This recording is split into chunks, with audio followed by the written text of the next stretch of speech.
저는 이 말씀을 설교해야 되겠다라고 결심한 건 우리 교회가 한국 교회를 끌고 가는 리더십이 생겼으면 좋겠고, 우리 교회 모든 평신도들이 리더십을 가진 사람이 한번 됐으면 좋겠다라는 마음으로 한번 설교하려고 합니다. 자, 한번 설교하겠습니다. 느헤미야는 페르시아라는 나라에, 성경에 파사라 그러는데 이 페르시아라는 나라에 포로로 끌려왔던, 그래서 그 파사라는 나라에서 페르시아라는 나라에서 포로로 끌려와서 생활하던 그런 사람이었어요. 근데 이 페르시아가 좋은 건 뭐냐면, 재능이 있는 사람은 어떤 사람이든 그 어떤 그런 공직자로 관직에 등용할 수 있는 그런 개방적인 생각을 가진 나라였어요. 그래서 느헤미야가 왕을 가장 가까이서 모시는 술 맡은 관원장이 됐죠. 그 당시에 그 최고의 관료가 누구였냐면 떡 맡은 관원과 술 맡은 관원이었어요. 우리나라로 말하면 기미상궁 뭐 이런 거죠. 먼저 먹어보고 왕이 먹고, 먼저 먹어보고 왕이 먹고.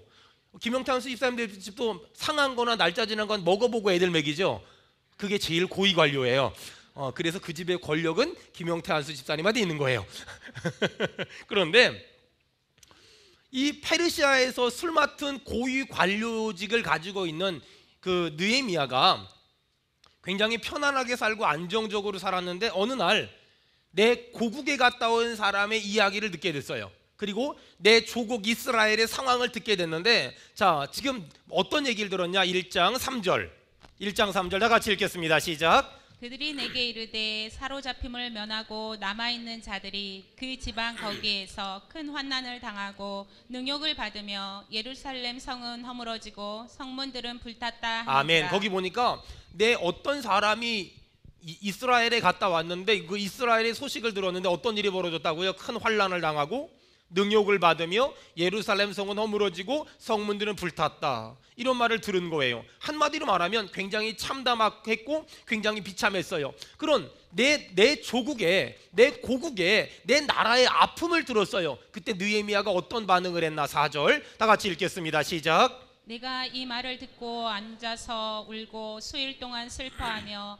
하늘의 하나님 앞에 금식하며 기도하여. 아멘. 내가 이 말을 듣고 뭐 했다고요? 앉아서 울고 수일 동안 슬퍼하며 하늘의 하나님 앞에 금식하며 기도하여. 사실 이번에 일이 굉장히 제가 사역이 많아서 금식이고 뭐고 안 하려고 그랬는데요, 이 말씀을 딱 읽으면서 가자라고 생각을 했어요. 성경을 하필이면 느헤미야를 설교하는 바람에 참 이게 참 피할 수가 없어요. 어쨌든 간에 오늘 본문에는 아주 중요한 영적인 몇 가지가 원리가 담겨 있어요. 여러분은 누군가 힘들대요, 누군가 아프대요, 누군가 병들었대요, 누군가 물질적으로 어렵대요, 누군가 가난하대요, 누군가 넘어졌대요, 누군가 쓰러졌대요. 그때 여러분들은 어떤 반응을 보입니까? 지금 느헤미야는 내 나라, 내 조국, 내 고국의 이스라엘이 지금 3절에 보니까 자, 환난을 당했대요, 능욕을 받았대요, 성이 허물어졌대요, 성문들은 불탔대요. 이 말을 듣자마자 느헤미야는 앉아서 울고 수일 동안 슬퍼하며 하늘의 하나님 앞에 금식을 했대요. 여러분, 어떤 문제를 만났을 때 어떤 사람들은 그래요. 어떤 문제를 만났을 때 막 어떤 사람은 막 앉아서 울면서 슬퍼하면서 금식하면서 기도하잖아요. 그러면 사람들은 그걸 잘한다고 말해요? 아니면은 그러면 안 된다고 말해요? 너무나 많은 사람들이 기도에 대해서 오해하는 것 중에 하나는 뭐냐면, 어떤 문제를 만났을 때 금식하며 철야하며 울며 기도하잖아요. 그러면 그것을 참 저 사람에게 기적이 일어나겠다, 저 사람에게 능력이 나타나겠다, 저 사람에게 치유의 은혜가 나타나겠다, 이렇게 보기보다 어떤 사람들은 지금이 기도할 때냐고, 지금이 앉아서 기도할 때냐고, 지금이 그런 거 할 때냐고, 지금이 한가하게 그런 거나 할 때냐고, 이렇게 말하는 사람들이 종종 굉장히 많더라는 거예요. 마치 어떤 문제를 만났을 때 울면서 기도하고 금식하고 철야하면 불쌍해 보이고 무능해 보이고 못나 보이고 연약해 보이는, 근데 그런 모습들처럼 사람들이 기도를 오해하는 사람들이 굉장히 많더라는 거예요. 요즘에는 성도들이 목사님을 찾아가면 이런 얘기 저런 얘기 힘든 얘기하면 목사님들이 참 사람들이 좋아서 잘 들어줘요. 근데 우리 어릴 적에는요, 무슨 힘든 일이 있어서 목사님 찾아가잖아요. 목사님 이렇게 힘들고요, 저렇게 힘들고요. 제가 어릴 적에 생각을 해보면 내 말을 끝까지 들어주는 목사님들을 만나본 적이 한 번도 없어요. 말을 딱 시작하면 중간에 잘라요. 기도해, 기도. 기도 안 해서 그래, 기도. 어저께 새벽 예배 안 나왔지? 그쵸, 윤민영 집사님? 그쵸? 고명란 집사님. 옛날 목사님들은 다 김종기 집사님. 그쵸? 김영찬 집사님. 그쵸? 옛날 목사님들은 전부 기승전 기도, 더 구체적으로 기승전 새벽 기도. 옛날 목사님들은 무슨 말을 하면 끝까지 절대로 안 들어주세요. 시작하면 기도 안 해서 그래요. 기도. 뭐 요즘에 기도 안 하더니 얼굴이 썩었어. 옛날 목사님들은 죄다 이렇게 늘 막 그랬어요. 제가 이렇게 보니까 연구하는 사람들한테, 학자들한테 어떤 걸 물어보면 연구합시다 그러고, 철학자들한테 물어보면 생각합시다 그러고, 목사님들한테 물어보면 기도합시다 그래요.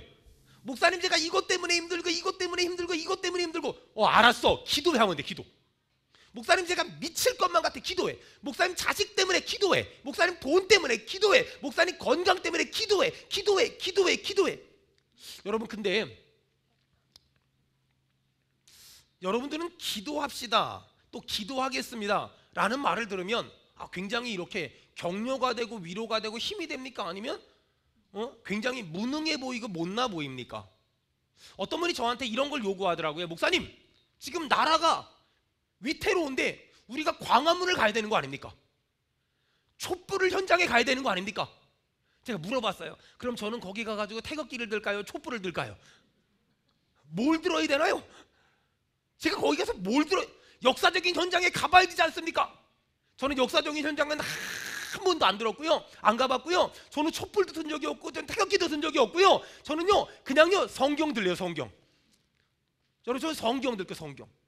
저는 성경 들 거예요. 그리고 저는요 거기는 가본 적이 없지만은요 교회에 앉아서 다 이 나라 이 민족을 위해 기도하고요. 저는요 이 나라 이 민족을 하나님이 보살펴 주실 줄 믿습니다.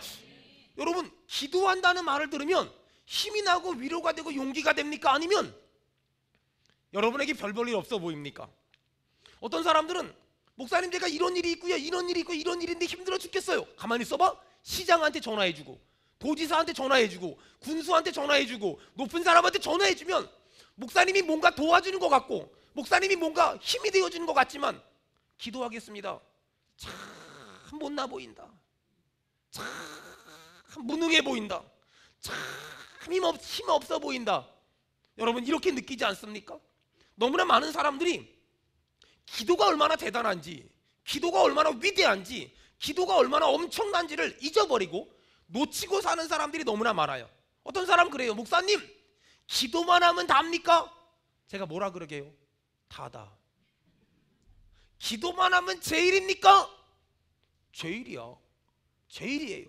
기도는 믿지 않는 사람들 눈엔 아무것도 아닌 것 같지만, 여러분 정말 믿어주면 아멘 하세요. 기도하는 개인은 어리석지 않으며, 기도하는 성도는 무능하지 않으며, 기도하는 가정은 불행하지 않으며, 기도하는 사업은 불황을 타지 않으며, 기도하는 군대는 패하지 않으며, 기도하는 민족은 쇠하지 않으며, 기도하는 나라는 망하지 않습니다. 지금 어떤 사람이 이스라엘에 갔다 와서 이스라엘의 상황을 얘기했어요. 거기 환난을 당했고 능욕을 받았고 예루살렘 성은 어무러졌고 성문들은 불탔다. 이 말을 듣고 느헤미야가 뭐 했냐? 느헤미야가 4절에 보니까 울고 슬퍼하며 하늘의 하나님 앞에 금식하며 기도했다는 거예요. 많은 사람들이 이 단순한 이 기도의 위대함, 이 기도의 대단함을 놓쳐버리고 마치 느헤미야가 도시락 들고서 그 이스라엘을 괴롭히는 사람에게 도시락 폭탄을 던져야 우와 대단하다, 와 엄청나다, 와 저 사람 정말 나라를 사랑한다, 저 사람 정말 멋있다 라고 말하는 사람들이 굉장히 많아요. 너무나 많은 사람이 어떤 행동을 하는 사람들은 존경하지만 하나님 앞에 기도하는 사람을 굉장히 무능하다고 생각하고 나약하다고 생각하고 별 볼 일 없다고 생각하는 사람이 너무나 많아요. 하지만 기억하세요, 여러분, 지금도 고통당하는 사람을 위해서 우리가 기도하면, 아픈 사람을 위해서 우리가 기도하면, 울고 있는 사람을 위해서 우리가 기도하면, 내 기도는 아무것도 아니지만 내 기도를 들으신 하나님이 어떤 분이냐? 자, 5절 보겠습니다. 5절 다 같이 읽겠습니다. 시작. 이르되 하늘의 하나님 여호와 크고 두려우신 하나님이여, 주를 사랑하고 주의 계명을 지키는 자에게 언약을 지키시며 긍휼을 베푸시는 주여 간구하나이다. 여러분, 하나님이 어떤 분이라고요? 따라합시다. 크고 두려우신 하나님. 크고 두려우신 크고 두려우신 하나님. 크고 두려우신 오늘 하나님. 이 느헤미야는 하나님이 누군지를 정확히 알았어요. 크고 두려우신 하나님. 두 번째, 주를 사랑하고 주의 계명을 지키는 자에게 언약을 지키시는 하나님. 시작. 주를 사랑하고 주의 계명을 지키는 자에게 언약을 지키시는 하나님. 시작. 사랑하고 주의 계명을 지키는 자에게 언약을 지키시는 하나님. 또 세 번째, 긍휼을 베푸시는 하나님. 자, 따라합시다. 크고 두려우신 하나님, 주를 사랑하고 주의 계명을 지키는 자에게 언약을 지키시는 하나님. 주의 계명을 지키는 자에게 언약을 지키시는 세 번째, 하나님. 긍휼을 베푸시는 하나님. 긍휼을 베푸시는 하나님. 지금 느헤미야는 하나님이 누군지 정확히 알았어요. 하나님이 누구냐? 하나님은 크고 두려우시며 주를 사랑하고 주의 계명을 지키는 자에게 언약을 지키시며 그 하나님은 우리에게 긍휼을 베푸시는 하나님인 줄로 믿습니다. 그 하나님께 느헤미야가 간절히 구했어요. 잘 들으세요. 내 기도가 대단해서 응답이 있는 것이 아니라 내 기도를 들으시는 하나님이 대단하시기 때문에 그 하나님이 내가 기도하면 응답 주시는 줄로 믿습니다.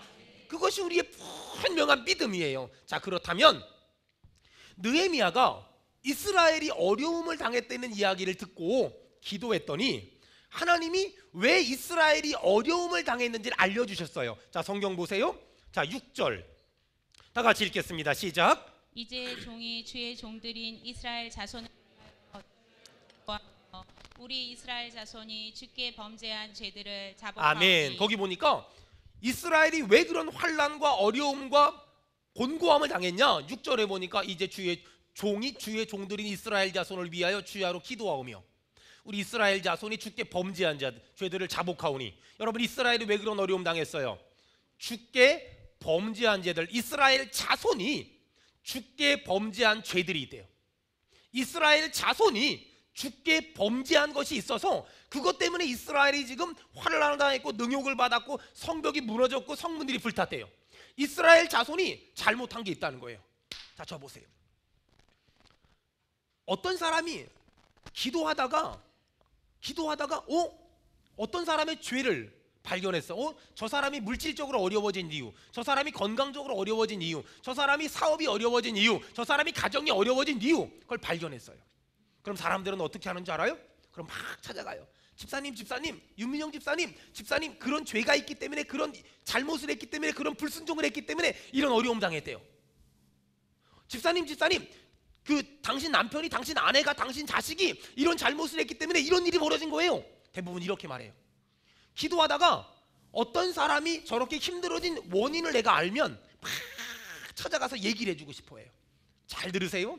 여러분, 하나님이 어떤 사람이 어려워진 이유, 어려워진 원인을 알려주는 건 그 사람 찾아가서 말하라고 하는 것이 아니라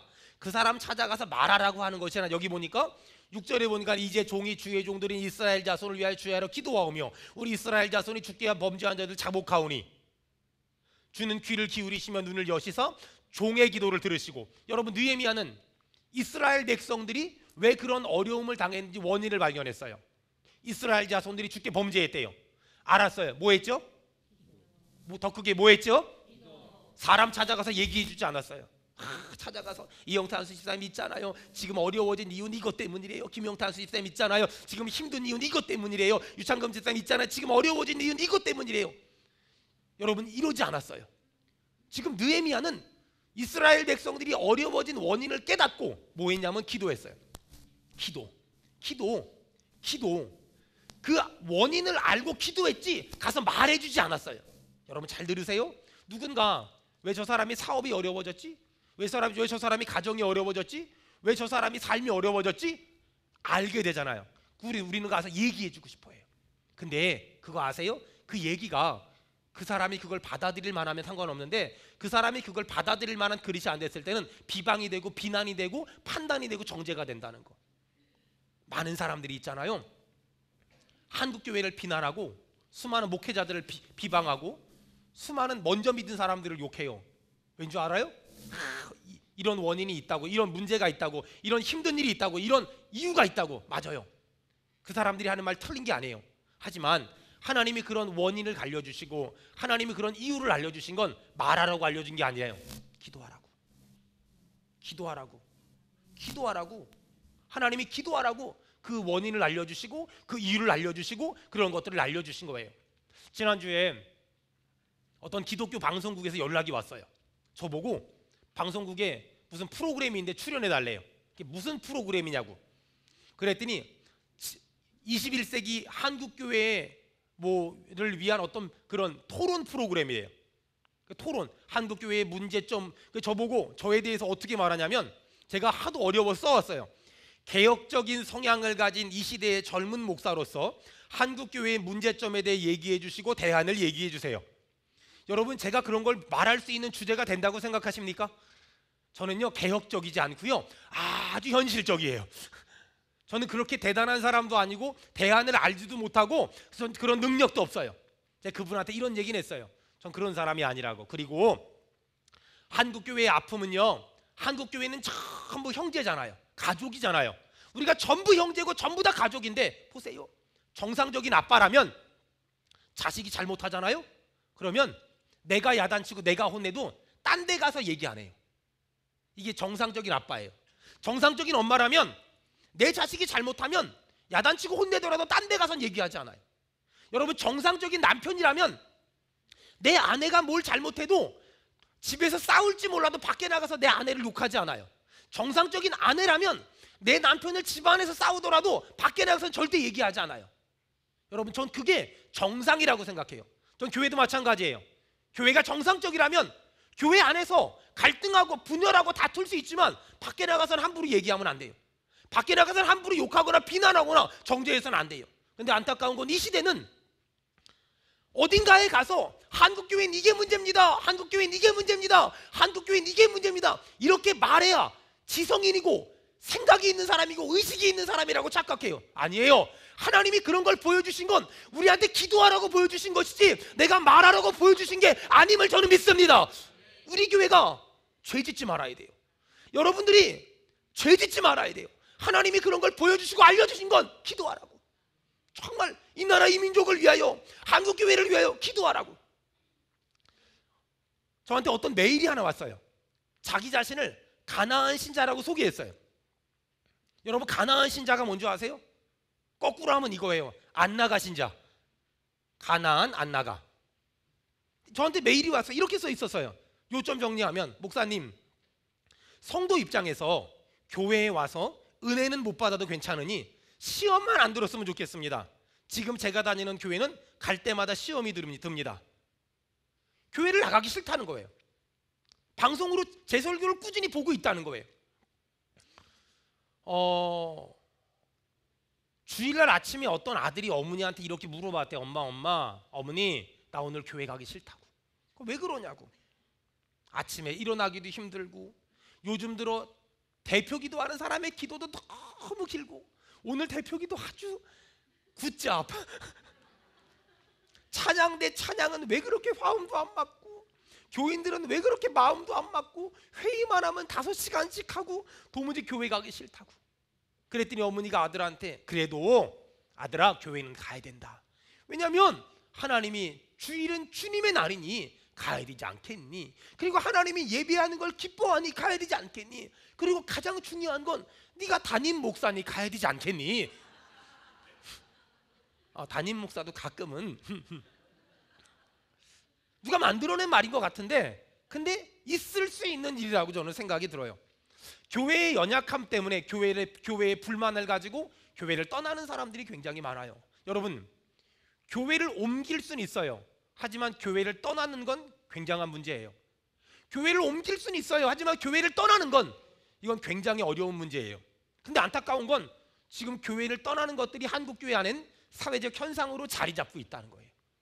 그들은 집에서 혹은 카페에서 혼자 혹은 가족들과 예배를 드려요. 성경도 읽고 큐티도 하고 찬송도 불러요. 유튜브나 설교 동영상으로 설교를 들어요. 헌금은 계좌이체 시켜요. 그러면서 아주 편하다는 거예요. 너무너무 행복하다는 거예요. 상처를 받을 일도 없다는 거예요. 무슨 사역에 대한 부담감도 없다는 거예요. 여러분, 지금 한국교회에서 일어나는 이런 가슴 아픈 현실들을 우리가 진지하게 고민하고 진지하게 묵상해야 돼요. 여러분, 기억나세요? 우리 어릴 적에는요, 교회를 등록한다는 건 천국의 생명책에 내 이름이 기록되는 것처럼 기뻐했어요. 근데 어느 순간부터 교회를 등록한다는 걸 마치 어떤 그런 무거운 짐을 지는 것 같이 오해하는 사람들이 점점 늘어나고 있다는 거예요. 교회를 등록하지 않고 신앙생활하는 사람들, 그들을 보고 우리는 너무너무 가슴 아파해야 돼요. 하지만 가슴만 아파하면 안 되고 분명히 원칙이 무엇인지, 기준이 무엇인지 선명하게 가르쳐주고 선명하게 알려줘야 돼요. 여러분, 교회는 속해도 되고 속하지 않아도 되는 그런 공동체가 아니에요. 진짜 그리스도인이라면, 거듭난 그리스도인이라면 부담이 돼도, 힘들어도, 어려워도 네 가지의 원칙을 가져야 돼요. 따라합시다. 하나님 중심, 성경 중심, 교회 중심, 담임 목사 중심. 이 네 가지의 신앙이 언제나 유지되고 언제나 붙잡혀야 돼요. 다시 한번 합시다. 하나님 중심, 말씀 중심, 본교회 중심, 담임 목사 중심. 이 네 가지가 절대로 흔들리면 안 되고 절대로 놓치면 안 돼요. 여러분, 하나님이 우리에게 어떤 사람의 그 사람이 그렇게 될 수밖에 없었던 이유, 원인, 한국교회가 이렇게 될 수밖에 없었던 원인, 이유를 알려주실 때가 있어요. 그러면 우린 그걸 가지고 말하면 안 돼요. 그걸 가지고 기도해야 돼요. 여러분, 말하지 마세요. 기도하세요. 어떤 사람은 아내의 연약함을 알게 돼요. 어떤 사람은 남편의 연약함을 알게 돼요. 어떤 사람은 자녀가 왜 그렇게 연약한지 알게 돼요. 여러분, 그걸 말하기보다 그걸 붙잡고 기도하는 거예요. 한국교회의 연약함을 붙잡고 기도하고 목회자들의 연약함을 붙잡고 기도하는 거예요. 기도가 모든 문제를 해결하는 열쇠고, 지금도 기도하면 만사가 변화되며 역사가 일어날 줄 믿습니다. 여러분, 우리가 해야 될 건 어떤 사람이 왜 저렇게 될 수밖에 없었는지 원인을 알게 되면 기도, 이유를 알게 되면 기도. 여러분, 그런데 오늘 느헤미야는 굉장히 중요한 기도를 한 가지 합니다. 성경을 보세요. 6절, 느헤미야 1장 6절 다시 한번 읽겠습니다. 시작. 이제 종이 주의 종들인 이스라엘 자손을 위하여 주야로 기도하며. 아멘. 여기 보니까 지금 느헤미야가 누구를 위해 기도했어요? 이스라엘 자손. 나를 위해 기도한 게 아니에요. 여러분, 내 죄, 내 잘못, 내 연약함, 내 허물을 위해 기도한 것이 아니라 여기 보니까 느헤미야가 이스라엘 자손을 위하여 주야로 기도했대요. 여러분, 잘 들으세요. 아내가 남편의 죄를 위해 죄를 붙잡고 기도해야 돼요. 아내가 남편의 죄를 붙잡고 기도해야 돼요. 남편이 아내의 죄를 붙잡고 기도해야 돼요. 부모가 자녀의 죄를 붙잡고 기도해야 돼요. 여러분, 자녀가 하나님 뜻대로 살지 않습니까? 나는 주일날 지금 예배 나왔지만 내 아들, 내 딸은 신앙생활 똑바로 안 합니까? 그 아이들의 죄를 붙잡고, 그 자식의 죄를 붙잡고 기도해야 돼요. 목사는 성도들 보고 왜 그렇게 사냐고 말하지 말고 성도의 잘못과 성도의 불순종과 성도의 타락과 성도의 변질을 붙잡고 목사는 기도해요. 아빠가 자식의 죄를 붙잡고 기도해야 되고, 엄마가 자녀의 죄를 붙잡고 기도해야 되고, 남편이 아내의 죄를 붙잡고 기도해야 되고, 아내가 남편의 죄를 붙잡고 기도해야 되고, 자식이 부모의 죄를 붙잡고 기도해야 돼요. 오늘 느헤미야가 이스라엘 자손들의 죄를 붙잡고 내 죄인 것처럼 간절히 기도했어요. 여러분, 수원은혜교회가 한국교회를 비난하고 한국교회를 비판하고 판단하기보다 수원은혜교회가 내 형제교회요, 내 가족인 이 한국교회를 끌어안고 한국교회의 연약함을 붙잡고 내가 기도해. 한국교회의 아픔을 붙잡고 내가 기도하고 한국교회의 슬픔을 붙잡고 내가 기도해야 돼. 여러분, 부모님의 우상숭배의 죄를 내가 기도해. 자식의 불순종의 죄를 내가 기도해. 남편의 세상적인 죄를 내가 기도해. 남편이 하나님의 뜻대로 살지 않는 걸 내가 기도해. 아내가 믿음으로 살지 않는 죄를 내가 기도해. 여러분, 느헤미야의 기도해. 이게 느헤미야의 기도예요. 느헤미야는 이스라엘 백성들이 왜 그렇게 망가졌는지 이유를 알고 기도했고, 두 번째, 느헤미야는 이스라엘 백성들의 죄를 붙잡고 간절히 기도했어요. 여러분, 하나님이 여러분 알다시피 보다시피 수원은혜교회를 특별한 복을 주셔서 참 많이 부흥시켜 주세요. 왜 그럴까? 왜 하나님이 수원은혜교회에 이렇게 많은 복을 주실까? 잘하는 게 있어서 대단해서가 아니에요. 왜 그럴까? 하나님은 우리 교회가 한국교회의 죄를 붙잡고 한국교회 목회자들의 연약함을 붙잡고 기도하길 원하세요. 하나님은 남편이 아내의 죄를 위해 붙잡고 기도하기를 원하며, 아내가 남편의 죄를 붙잡고 기도하기를 원하며, 부모가 자식의 죄를 붙잡고 기도하기를 원하며, 자식이 부모의 죄를 붙잡고 기도하기를 원해요. 여러분, 지금 죄 짓고 있는 그 사람은 기도 안 하잖아요. 지금 죄 짓고 있는 그 사람은 기도 안 하잖아요. 내가 가정교회 리더 여러분, 가정교회 식구들의 죄를 붙잡고 기도해야 돼. 저 사람은 왜 그렇게 말을 안 들을까? 저 사람은 왜 그렇게 불순종할까? 저 사람은 왜 그럴까? 저 사람은 왜 그럴까? 말하지 말고 그 사람의 죄를 내 죄처럼 끌어안고 기도하라. 수원은혜교회 담임 목사인 저는 여러분의 죄를 붙잡고 기도하라. 하나님 살려달라고, 도와달라고, 불쌍히 여겨달라고. 여러분, 우리 안에 다시 하나님께 어떤 걸 아뢰는 기도도 중요하고 내 죄를 회개하는 기도도 중요하지만 우리의 기도의 영역이 넓어져야 돼요. 우리의 기도의 영역이 넓어져서 여기 아버지들, 아내의 죄, 자식의 죄를 위해 기도해야 돼요. 여기 아내 여러분, 남편의 죄, 자식의 죄, 여기 부모님 여러분, 자녀의 죄, 자녀 여러분, 부모님의 죄, 목사는 성도의 죄, 가정교회 리더는 가정교회 식구들의 죄. 저 사람 왜 저래? 저 사람 왜 저래? 저 사람 왜 저래? 판단하지 말고, 비난하지 말고, 비방하지 말고, 여러분 그 사람의 죄를 내 죄를 여기고 하나님 앞에 간절히 기도해요. 여러분 성경 봐봐요. 8절 다 같이 읽겠습니다. 8절 다 같이 읽겠습니다. 시작. 옛적에 주께서 주의 종 모세에게 명령하여 이르시되 만일 너희가 범죄하면 내가 너희를 여러 나라 가운데 흩을 것이요. 아멘. 여러분 거기 볼펜 있으면 언더라인 치세요. 범죄하면, 맨 마지막에 흩을 것이요. 따라합시다. 범죄하면 흩을 것이요. 자, 9절 다 같이 읽겠습니다. 시작. 만일 내게로 돌아와 내 계명을 지켜 행하면 너희 쫓긴 자가 하늘 끝에 있을지라도 내가 거기서부터 그들을 모아 내 이름을 두려웠고 택한 곳에 돌아오게 아멘. 하리라. 거기 보니까 만일 내게로 돌아와 내 계명을 지켜 행하면, 거기 여러분 언더라인 치세요. 내 계명을 지켜 행하면, 그 다음에 거기서 모아주실 것, 그들을 모아 내 하나님의 계명을 지켜 행하면 하나님이 모아주실 것이고, 그 다음 그 밑에 돌아오게 하리라. 따라합시다. 계명을 지켜 행하면 모아주실 것이고 돌아오게 하시리라. 자, 여러분 아까 보니까 8절에 보니까 뭐라 그래요? 8절에 보니까 범죄하면 어떻게 하신다고요? 흩을 것이요. 제가 범죄하면 여러분 흩을 것이요 라고 대답하세요. 범죄하면 흩을 것이요. 9절에 보니까 내 계명을 지켜 행하면 하나님이, 따라합시다, 모아주실 것이며 돌아오게 하리라. 제가 내 계명을 지켜 행하면 하면 여러분 뒤에 합시다. 내 계명을 지켜 행하면 모아주시며 돌아오게 하리라. 아멘. 저 보세요. 여러분 여러분 가족들 있잖아요. 가족. 우리 이세호 집사님네 가족이 있어요. 아내가 있고 아들이 있고 딸이 있어요.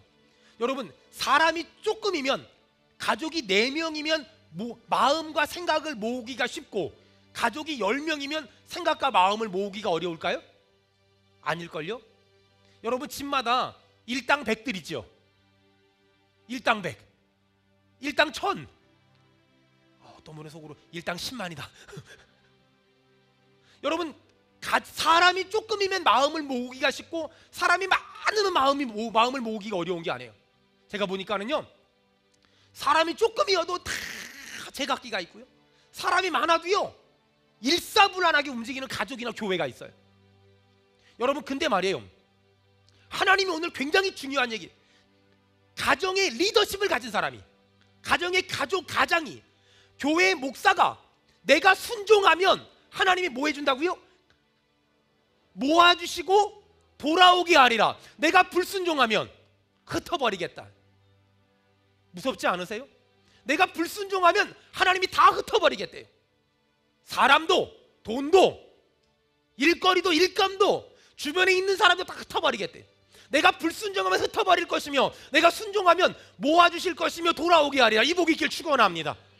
여러분 이 성경에 오늘 중요하게 나오잖아요. 순종하면 모아주실 것이고 불순종하면 흩어버리리라. 여러분 그러면 제 목사잖아요. 수원은혜교회가 부흥하는 비결 뭘까요? 누가 맞아요. 목사님이 당당하게 얘기해도 제가 절대로요 나가라 그러지 않아요. 걱정하지 마. 여러분 저한테 얘기해 주세요. 여러분 수원은혜교회가 부흥하려면 어떻게 해야 될까요? 정확히 담임 목사님이라 그래요. 남기동 목사님이라 그러면 안 돼요. 다시 담임 목사님이 순종하면 수원은혜교회 부흥합니다. 여러분 수원은혜교회가 부흥하려면 어떻게 해야 될까요? 맞아요. 담임 목사가 순종하면 수원은혜교회 그러니까 막 설교 잘하고 뭐 목회를 잘하고 찬양을 잘하고 기도를 잘하고 뭐 전도를 잘하고 아무 소용없어요.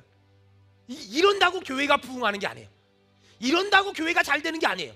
뭐 하면 되는 줄 아세요? 제가 수원은혜교회 담임 목사가 하나님 말씀에 순종하면 하나님이 뭐 한다고요? 모아주시며 돌아오게 한대요. 자, 그러면 가정으로 봅시다. 여러분, 여러분의 가정에 가족이 아들이 딸이 다 모아져 막 집 나갔던 애들이 막 돌아와. 이러려면 어떻게 해야 돼요? 누가 순종해야 돼요? 속으로 또 우리 마누라가 이러면 안 되고요. 내가 순종하면 가족이 전부 남편과 아내가 마음이 모아지고 아들과 딸이 마음이 모아지고 부모와 자식이 마음이 모아지고 주께로 돌아올 줄 믿습니다.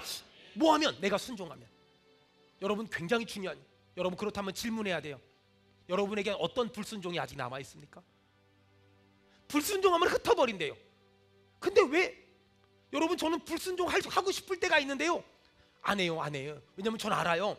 딱 불순종하잖아요, 하나님이 흩어버리세요. 이상하게 내가 조금이라도 불순종하면 이렇게 사역을 하다 보면 우리 남기동 목사님이 나랑 마음이 안 맞는 게 느껴져. 제가 딱 불순종하면 제가 딱 알아요. 우리 김용수 집사님이 저랑 마음이 안 맞는 게 느껴져. 근데 제가 하나님 말씀에 순종하니까 저랑 우리 김영태 한수 집사님이 이영태 한수 집사님 마음이 하나로 모아지는 게 느껴져.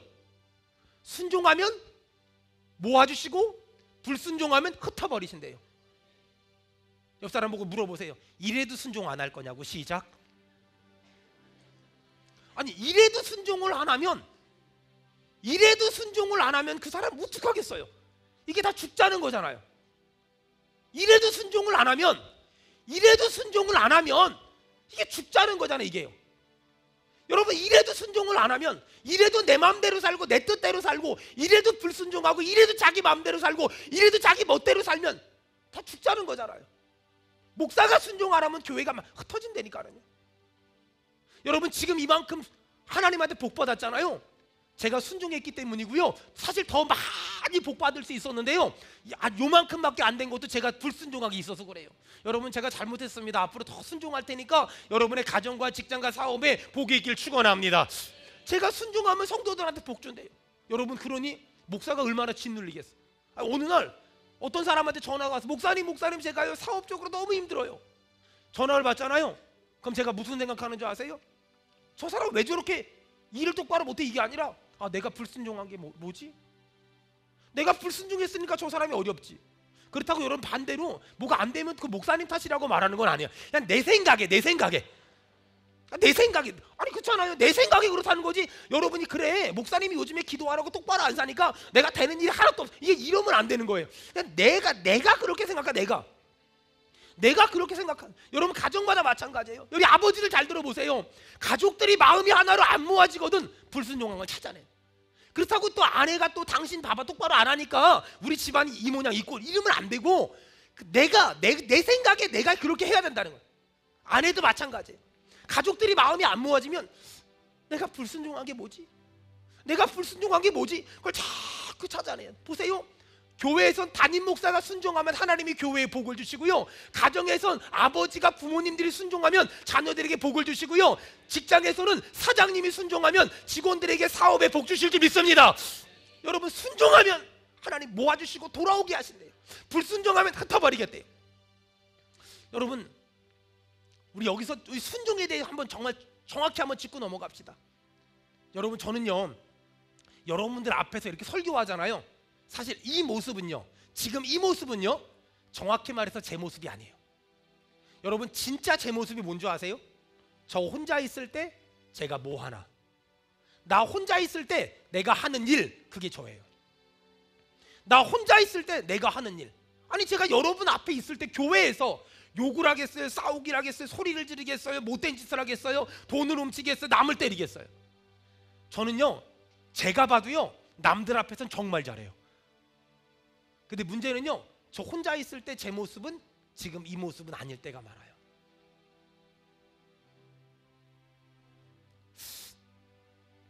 여러분은 어떠세요? 여러분 사람들이 볼 때는 그때 여러분의 모습과 사람들이 보지 않을 때 그때 여러분의 모습이 달라지지 않습니까? 여러분 기억하세요? 사람은 안 보잖아요. 근데요, 하나님은 다 보고 계세요. 여러분 순종을 회복해야 돼요. 이 순종이라는 단어를 회복해야 돼요. 순종하면 모아주시고 순종하지 않으면 흩은대는데, 여러분 왜 순종이 안 됩니까? 왜 순종을 힘들어합니까? 왜 순종을 어려워합니까? 순종하면 모아주시고 순종하지 않으면 흩어버린다는데, 여러분 느헤미야가 순종하잖아요. 어느 날 그리고 하나님께 기도하잖아요. 아닥사스다 왕이 물자 주지요, 시간 주지요, 사람 주면서 예루살렘 성벽 재건하고 오래요. 순종했더니 하나님이 모아주시고 돌아오게 하시는 거예요. 순종했더니, 불순종했더니 흩어버리시는 거예요. 여러분 불순종해서 가족이 흩어지고 가족의 생각이 흩어지고 여러분의 사업이 흩어지는 것이 아니라, 순종함으로 여러분 사업의 복을 받길 바라며, 가정의 복을 받길 바라며, 목회 사역의 복을 받기를 주의 이름으로 축원합니다.